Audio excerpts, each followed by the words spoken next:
Welcome, everyone. Before I tell you this story, I want to speak to you honestly, from the heart. This video is not about grammar tips. It's not about vocabulary lists. It's not about some magical method to speak English in 30 days. No, this video is about something much more real. It's about pain, promise, and power. Because if you're someone who's ever felt too scared to speak English, if you've ever felt small in a room full of confident people, if you've ever stayed silent not because you had nothing to say but because you didn't know how to say it in English, then this video is your story too. You will not just watch my journey, you will feel it. Because I was just like you. This is the story of how I went from someone who was too afraid to speak even a single sentence to someone who today speaks English confidently. Not perfectly, but freely. And the best part? I didn't have a teacher. I didn't go to coaching. I didn't have friends who spoke English, but I had something else, a reason, a fire, and a promise I made to myself. In this video, I'm going to take you inside my life. I'll show you every step, the hard days, the silent nights, the embarrassment, the failures, and how all of that turned into strength, into confidence, and into real fluency.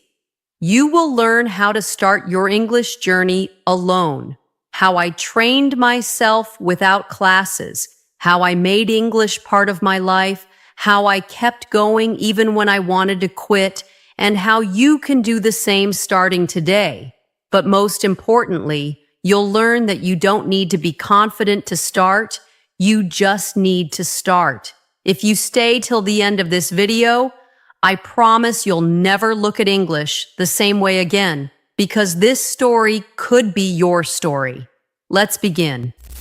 Part 1. The Promise. My name is Liam. I'm 19 years old.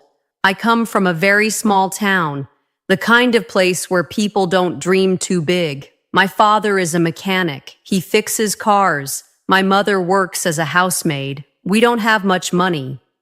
No smartphones growing up, no internet, no English books at home. We spoke only our local language. Growing up, English felt like a rich person's language. I used to see people on TV speaking fluently and smiling, and I always thought, that will never be me.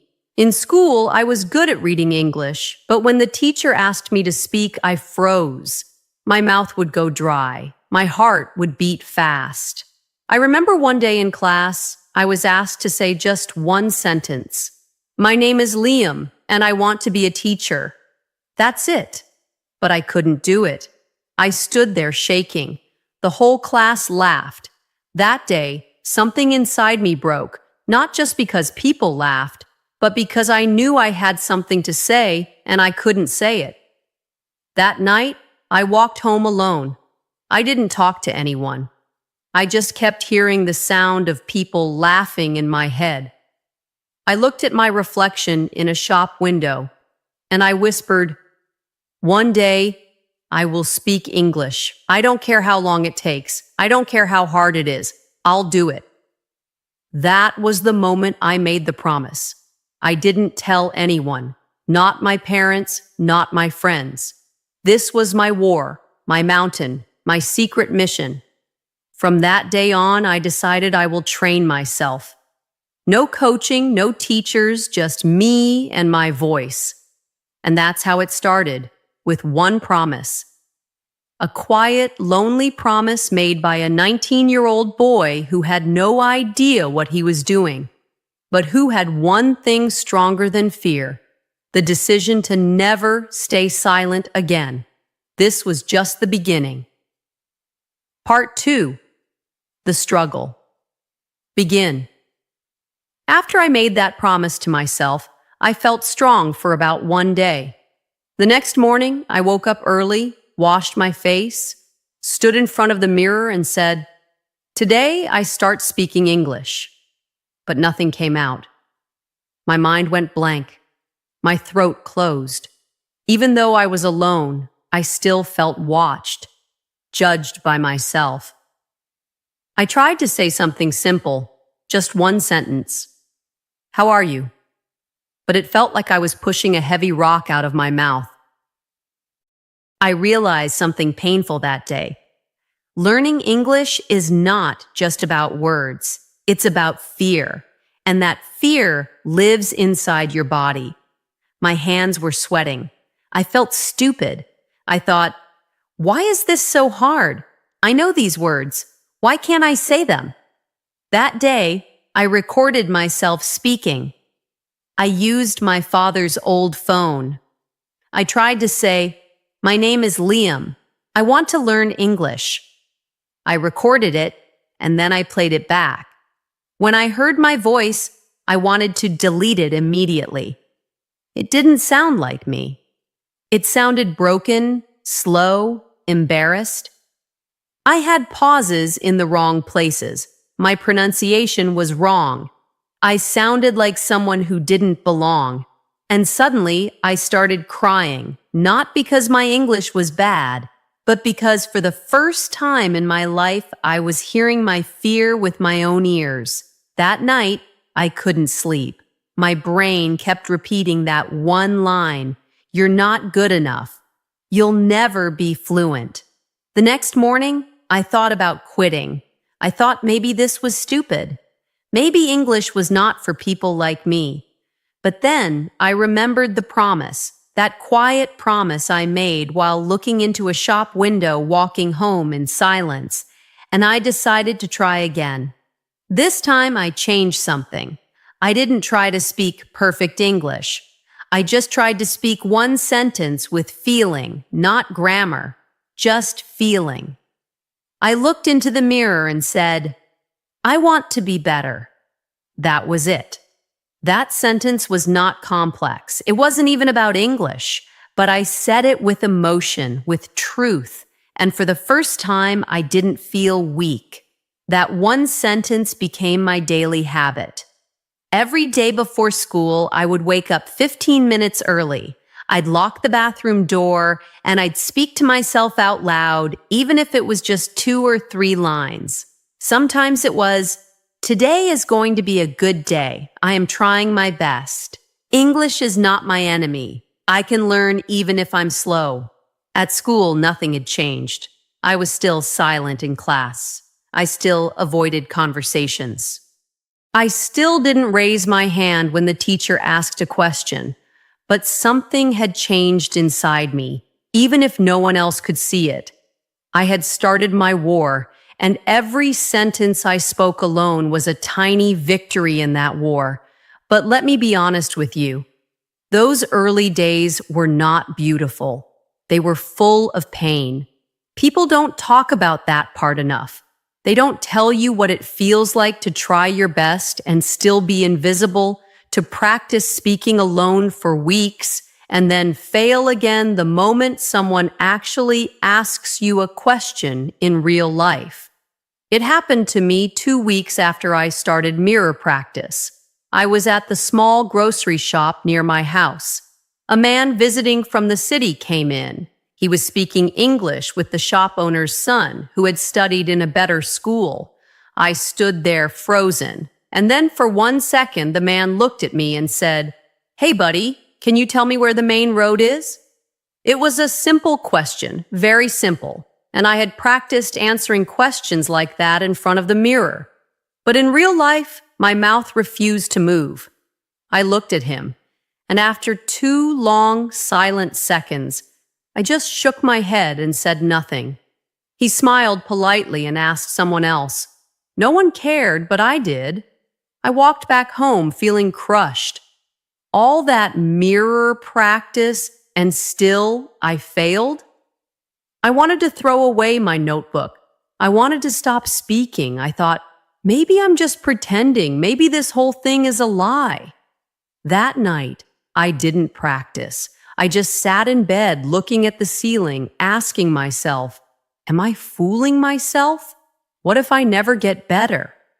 But the next morning, I stood in front of the mirror again, not because I felt strong, but because I had promised myself I would not stop, even if it hurt, even if no one believed in me, even if I had to fail 100 times. because deep down, I knew this was the only way. And so I began again, this time slower, more honest, more real. That's when I learned something important, something I want you to remember. Fluency is not about speaking fast. Fluency is about being brave every day, even when your voice shakes, even when you fail, even when no one claps. That truth became the fuel for my next step, and what happened after that changed everything. That morning, when I looked into the mirror again, something was different. No, I didn't suddenly speak better. No, my pronunciation didn't magically improve overnight.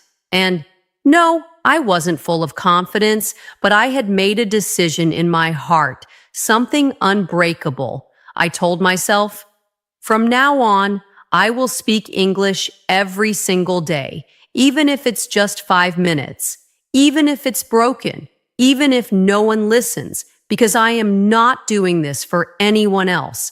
I am doing this for me. That was the beginning of my English ritual. A quiet war I fought inside a small room, but one that changed my life forever. Every evening after dinner, I would go into my room. No noise, no internet, no books, just me and a small mirror on the wall. And I would begin talking. I didn't follow any big English program. I didn't watch expensive tutorials. I just spoke. Some days I started with a simple line. Hi, Liam, how was your day? And I'd answer myself. My day was okay. I went to school. I was tired, but I'm proud because I am still trying. Every day I tried to speak for at least 10 minutes. At first it felt awkward, unnatural, slow. I had to think before every word, but I never missed a day, not even one. It became like brushing my teeth. If I didn't speak in English that day, I didn't feel clean. And something strange started to happen after 3 weeks. I noticed that my brain was slowly changing. One night, while lying in bed, I realized something shocking. I had been thinking in English without trying. I was planning what to say the next day, and my thoughts were in English. That was the moment I cried again. But this time, it wasn't out of sadness. It was because, for the first time, I felt like I was winning. No one else could see it. No one else would clap for it, but inside me, there was a quiet celebration. I was no longer a boy trying to speak English. I was becoming a boy who lives in English. I built my own practice system with nothing but my voice. Since I couldn't afford classes, I had to create my own structure. So I created 3 speaking zones every day. Zone 1, morning self-talk, 2 minutes. While brushing my teeth or washing my face, I would say things like, today is a new day. I will speak English. I'm not afraid. My name is Liam. I'm strong. I'm learning. These were not complex sentences, but they gave me power. Zone 2, evening mirror practice, 10 to 15 minutes. This was my main training time. Each day, I picked a small topic, nothing too hard. For example, talk about my school day, what I ate for lunch, describe my mother, my favorite memory. If I had a dream job, what would it be? I'd stand in front of the mirror and just talk. At first, I used broken English. Half my words were wrong, but I kept going because I knew fluent people are not perfect. They're just consistent. Zone 3, whisper practice before sleeping 2 to 3 minutes. Before closing my eyes, I would lie in bed and whisper 3 to 5 sentences about anything. I remember one night I whispered, I love this language. I don't know why, but I feel alive when I speak it. That sentence stayed with me forever. After a few weeks of daily practice, something else happened. When I looked at objects, like a chair, a pen, a tree, My brain started saying their names in English automatically. Not because I forced it, but because repetition had planted those words deep in my brain. I was slowly building my mental English map. I no longer had to translate everything from my language into English. I started understanding ideas directly in English. This is called thinking in English, and it's not a miracle. It's a result of daily effort, emotional connection, and no skipping. One evening, something strange and powerful happened. I was sitting with my little cousin. He was playing with a toy and asked, "What is this?" I casually said, "That's a train. It goes fast. Choo-choo." And then I paused. I had just spoken 3 full English sentences without thinking, without fear, without shame. And that moment broke something inside me. Not my confidence, my limits. I realized, I'm not learning English anymore. I'm now becoming a person who lives in English. People think fluency means speaking fast. No, fluency means feeling free. I was still making mistakes. I still had an accent. I still didn't know many big words, but I didn't care because English was no longer a subject. It was my language of growth, my private world, my way of changing my life word by word, sentence by sentence. And the best part? I did all of this alone, at home, without a teacher, without fear, without quitting because I believed one thing deeply. If I speak every day, my brain will follow, my confidence will grow, and my future will change. And that belief was about to be tested in the most unexpected way. Part 3. The Small Wins. After weeks of speaking alone in my room, I had grown stronger, but only inside. I could now speak 10 to 15 sentences without stopping. I could describe my day, my feelings, even my dreams. I was still making mistakes, but I was no longer afraid of them. But deep down, I knew something was missing. I was still hiding. All my English was private, like a secret. It was time to face the real world. I wanted to practice with people, but I was afraid. There was a small community center 3 kilometers from my home. They had free weekend sessions for English practice, not formal classes, just open groups where learners gathered to talk. I had heard about it many times, but I never had the courage to go. What if they laughed at me? What if I forgot all my words? What if I stood there, frozen again? These questions haunted me. But one Sunday morning, I put on a clean shirt, combed my hair, and walked there alone. My legs felt heavy. Every step felt like I was walking into fire, but I didn't stop. I reached the room. There were about 7 to 8 people sitting in a circle. Some were reading from paper, some were practicing greetings. One girl was nervously introducing herself. The coordinator smiled at me and said, "New face, you want to join?" I nodded. My mouth was too dry to speak. I sat quietly in the corner and listened. Everyone was nervous. Everyone was making mistakes, but no one was laughing. That gave me hope. After 20 minutes, the coordinator looked at me and said, "Would you like to introduce yourself?" That moment, it felt like the earth had stopped moving. My heart started beating fast. My throat became tight. My palms were wet. I could feel everyone's eyes on me. But I remembered my mirror. I remembered my room. I remembered the promise.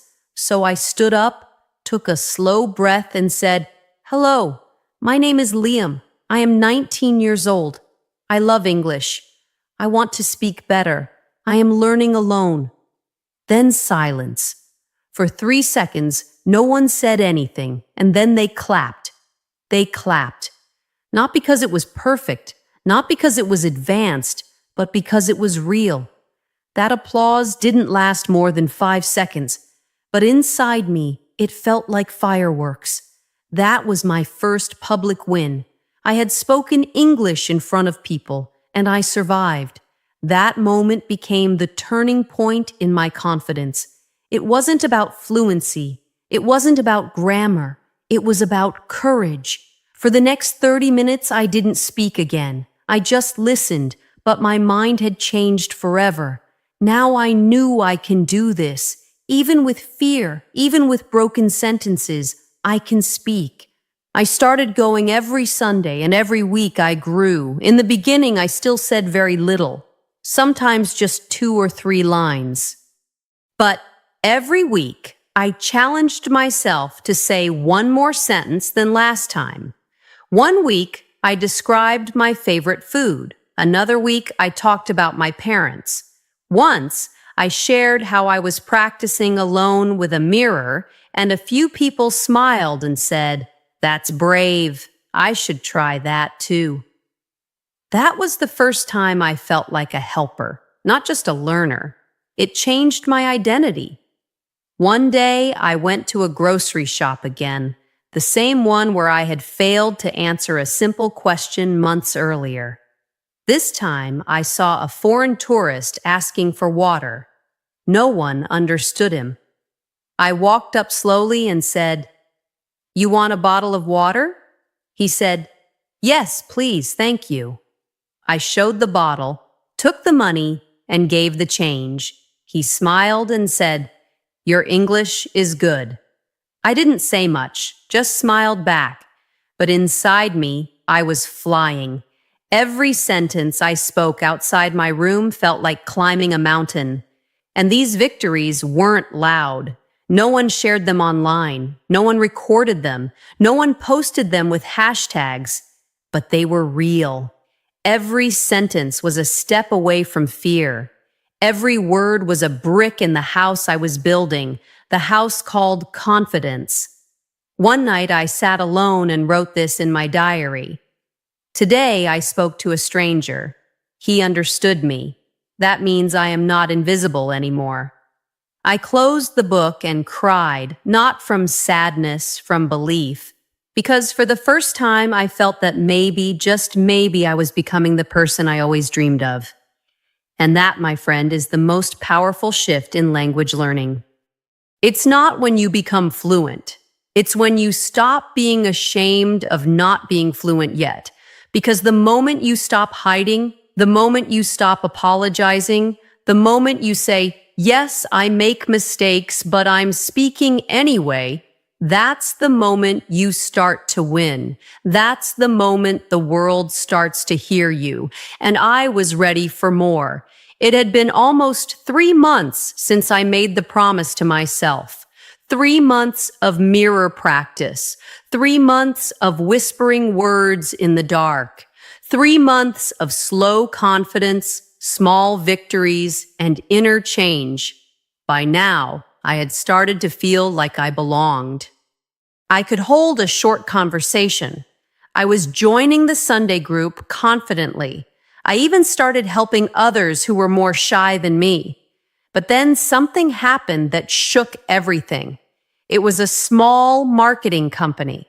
They were looking for students who could assist with basic research and office work. The requirement was simple, basic English communication skills. When I saw the poster, I felt excited. This was my chance not just to practice real English, but to work in a real office, to earn something, to show my parents that I was growing. I applied, I filled the form, I prepared my introduction, I practiced for 4 nights straight. I stood in front of the mirror and said my lines over and over again. "Hello, my name is Liam. I'm passionate about learning and growing. I may not be perfect, but I believe in showing up." I even rehearsed the possible interview questions. What are your strengths? Why do you want this job?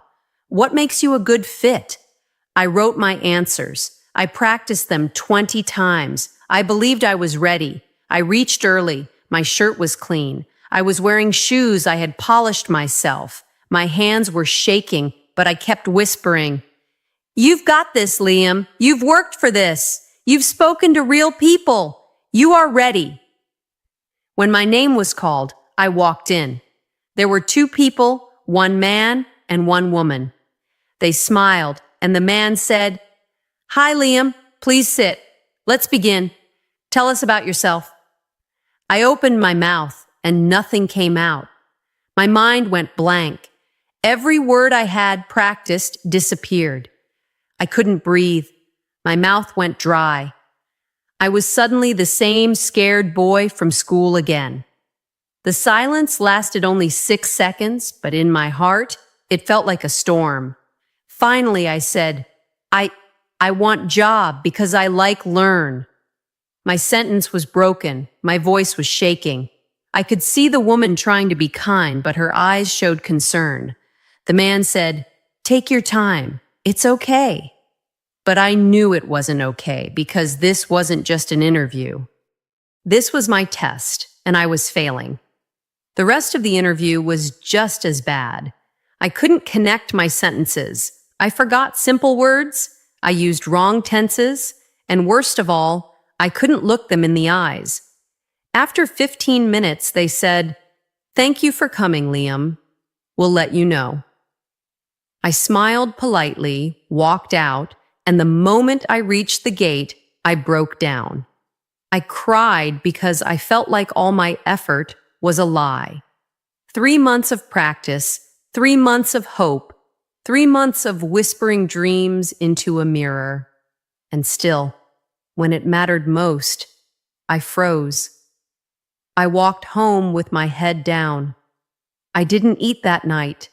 I didn't touch my diary. I didn't go near the mirror. I felt like a fraud.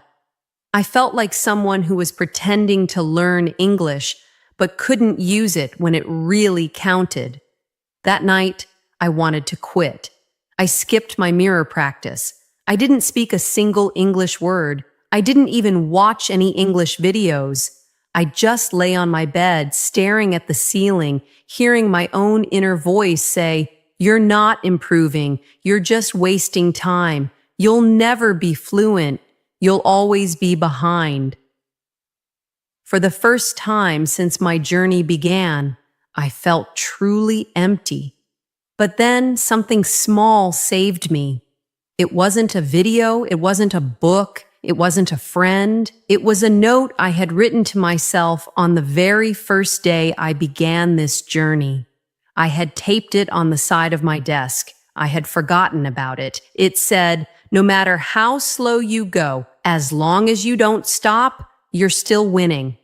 I read that line 10 times, and then something inside me whispered, "Liam, this is not the end. This is just a test."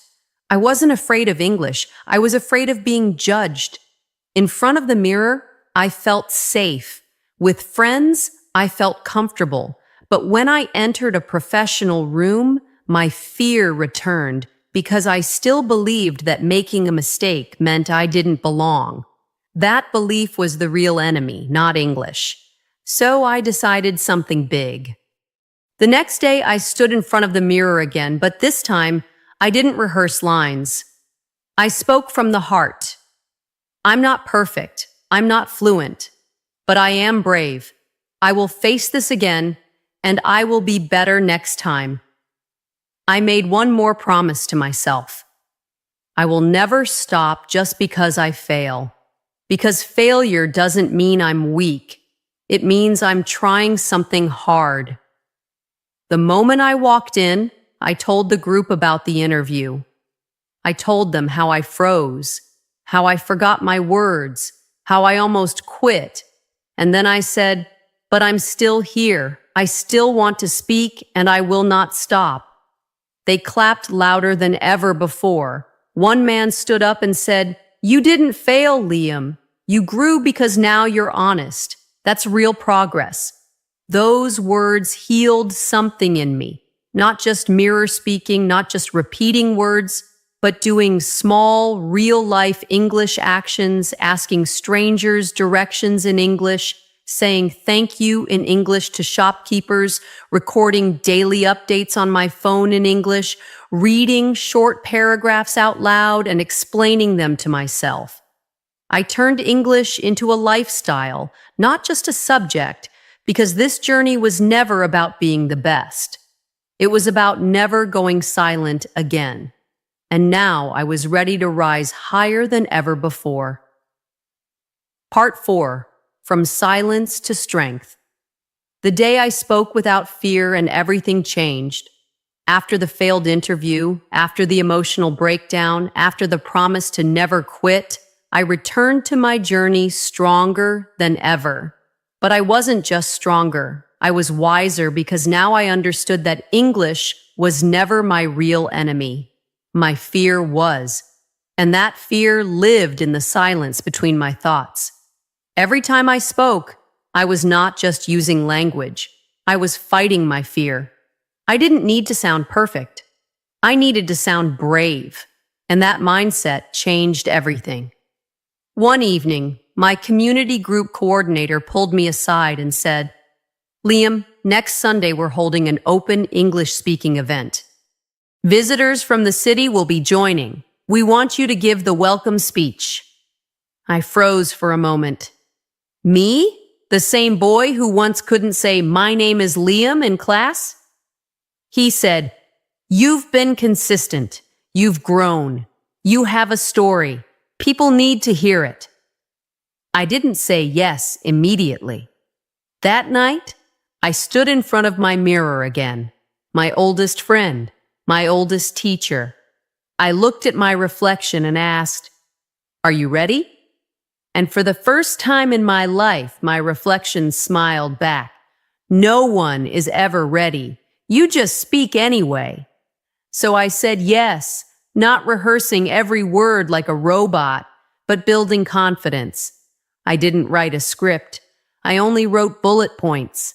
My journey from fear to English, why I started, what kept me going, what I want others to feel. Every night I practiced small parts in the mirror. Every morning I did a 5-minute voice warm-up. Every afternoon I told myself one sentence. You are not here to impress. You are here to express. That sentence became my anchor. There were about 40 people in the hall. Half were learners. Half were professionals and guests. Some had suits. Some had notepads. Everyone looked confident. And I was holding the mic. My heart was beating faster than ever. My hands were shaking slightly. But I remembered I was not here as a perfect speaker. I was here as a living example of what's possible. I walked to the stage. I looked around the room and I began. "Good evening, everyone. My name is Liam. A few months ago, I couldn't say even this line without fear, but today I stand here because I didn't give up." Silence. Everyone was listening. I come from a place where English is not common. I didn't have a teacher. I didn't have coaching. All I had was a mirror and a promise. I told them everything, my mirror practice, my failures, the frozen interview, the nights I cried, the sentence that changed my mindset. I wasn't reading from paper. I was speaking from my story. And when I said, fluency is not about sounding like someone else, it's about sounding like yourself without fear. Some people in the audience nodded. Some smiled. Some closed their eyes and breathed deeply. In that moment, I wasn't just Liam. I was the voice of every learner who ever stayed silent. If you're learning English and you're afraid, that's normal. I was afraid too. But speak anyway, even if your voice shakes, even if you make mistakes, because every sentence you speak is a victory over your fear. And one day, you'll speak like you've always belonged, not because you're perfect, but because you never quit. When I stopped speaking, the room was completely silent. And then, applause. Not polite applause, real, deep, emotional applause. I didn't cry on stage. But when I walked out of that room, I sat under a tree outside and I let the tears fall because I had done it. The boy who once hid in silence had now spoken to a room full of people with truth, power, and freedom. I am no longer learning English. I am now living in English. That sentence was not about fluency. It was about identity. I no longer saw myself as someone behind others. I saw myself as someone walking his own road with courage. And now, if you're still listening to my story, I want to talk to you. I don't know your name. I don't know where you live. I don't know how many times you've failed or cried or stayed silent. But I do know this. If I can speak English, so can you. Not because I'm smarter, not because I had better tools, but because I decided to keep speaking even when no one was listening. And that's what you must do. Final lessons I want you to remember. 1. Your fear is real, but it's not permanent. Every sentence you speak makes it smaller. 2. You don't need fancy words. You need honest practice. 3. English is not just a language. It's a tool for freedom, the freedom to express, to grow, to be heard. 4. You will fail, you will freeze, you will forget. But none of that means you're not learning. It means you're human. 5. Speak every day, even for 5 minutes, even to yourself, even if no one understands you yet. Because one day, and that day will come, you'll speak to someone and they'll understand you, not just your words, but your journey. And in that moment, you'll know it was all worth it. And before you go, if you felt something in this story, if you saw a part of yourself in my journey, then this is not the end. This is your beginning. Don't let this just be a story you watched. Let this be a spark to start your own. And if you want more stories like this, if you want to grow with me, learn with me, and walk this path together, then subscribe to this channel. Because here, we don't just teach English. We believe in you, even when you don't. And we'll remind you every day, you don't need to be perfect. You just need to begin. Thank you for listening. This was my story, and now it's your turn. Speak.